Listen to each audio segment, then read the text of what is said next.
Hi மக்களே, இன்றைக்கி என்ன வீடியோனா ஒரு ஸ்நாக்ஸ் வீடியோ தாங்க பார்க்க போகிறோம். என் பையன் வந்து சமோசா கேட்டான். இல்லை டைம் ஆகிடுச்சு, ஃபைவ் ஓ கிளாக் தான் ஸ்டார்ட் பண்ணோம். 5:30க்கு அவன் டியூஷன் போகணும். அதனால் அதுக்கு இடையில் ஒரு குயிக்காக ஒரு ஸ்நாக்ஸ் வீடியோ செய்யலாம் அப்படின்ட்டு. அது என்ன வீடியோன்ட்டு வாங்க பார்க்கலாம். அதுக்கு ஒரு பாத்திரம் எடுத்துக்கோங்க. அதில் தேவையான அளவு கோதுமை மாவு தாங்க நான் செய்ய போகிறேன். கோதுமை மாவு, அதுக்கு வந்து தேவையான அளவுக்கு கருவேப்பிலை, கொத்தமல்லி, உங்களுக்கு தேவைன்னா நீங்கள் பச்சை மிளகாய் போட்டுக்கலாம். நான் வந்து குழந்தைங்க சாப்பிடுவாங்கன்னு போடலை. அப்புறம் தேவையான அளவு வெங்காயம், நான் 2 வெங்காயம் போட்டிருக்கேன். வெங்காயம் போட்டால் நல்லாயிருக்கும் டேஸ்ட்டு. அதுக்கு தேவையான அளவு உப்பு போட்டுக்கோங்க. மிளகாத்தூள் போட்டுக்கோங்க அதுக்கு தேவையான அளவு. ஏன்னா நான் வந்து பச்சை மிளகாய் போடாதனால மிளகாத்தூள் போட்டிருக்கேன். நான் செய்கிறது கார போண்டா தான், அதனால தான். ஓகேவா? ஏன்னா இந்த டேஸ்ட்டு இதில் வந்து உரப்பு வந்து தெரியாது. மிளகாத்தூள் போட்டால் உரப்பு அதிகமாக தெரியாது. அதனால் எல்லாம் போட்டுட்டு மிக்ஸ் பண்ணிக்கோங்க. நல்லா மிக்ஸ் பண்ணிவிட்டு தண்ணி ஊற்றி நல்லா மிக்ஸ் பண்ணிக்கோங்க. மிக்ஸ் பண்ணிவிட்டு இதுதாங்க ரொம்ப முக்கியமானது. இது பச்சரிசி மாவு 2 ஸ்பூன் போட்டுக்கோங்க. அது போட்டால் தான் நல்லா கிறிஸ்பியாக நல்லா மொறுன்னு வரும். ஓகேவா? அதனால் இந்த மாதிரி சேர்ந்து நல்லா கலந்து எடுத்துக்கோங்க. அடுப்பை ஆன் பண்ணி கடாய் வச்சுக்கோங்க. அதுக்கு தேவையான அளவு எண்ணெய் ஊற்றிக்கோங்க. எண்ணெய் ஊற்றிட்டு பாருங்கள் நான் எப்படி ரெடி பண்ணி வச்சுருக்கேன்னு. இந்த மாதிரி பக்குவத்தில் நீங்கள் போடணும். போட்டு குட்டி குட்டியாக போடுங்க. அப்போ தான் வந்து உள்ளே வந்து வெந்திருக்கும்.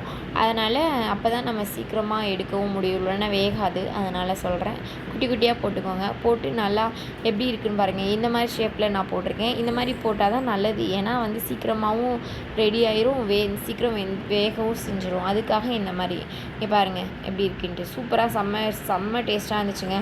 சூப்பராக இருந்துச்சு. எல்லோரும் வாங்கி சாப்பிட்டாங்க. இது இன்னும் வேணும்ன்ட்டு அந்த மாதிரி இருக்கும். ரொம்ப குயிக்கான டைமில் நம்ம எவ்வளோ ஈஸியாக தெரியுமா. இந்த ஸ்நாக்ஸ் செய்கிறதுக்கு ஒரு 5 மினிட்ஸ் ப்ரிப்பேர் பண்ணுறதுக்கு 5 மினிட்ஸ் தான் ஆகும்.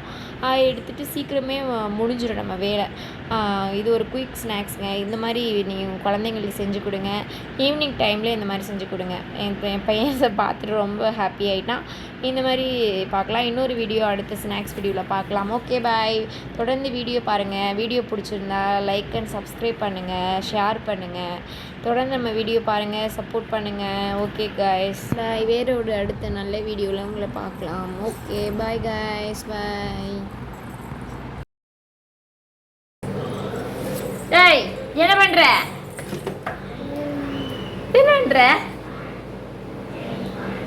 பாரு டாடி, என்ன பண்ற?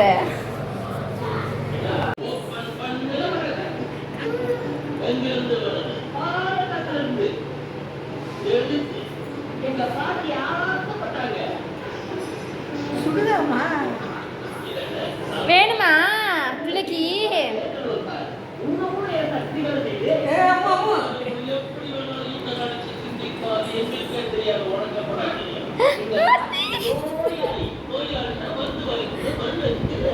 ஆனியன் இருக்கும்பா, ஆனியன் எடுத்துட்டு வேணா கொடுங்க.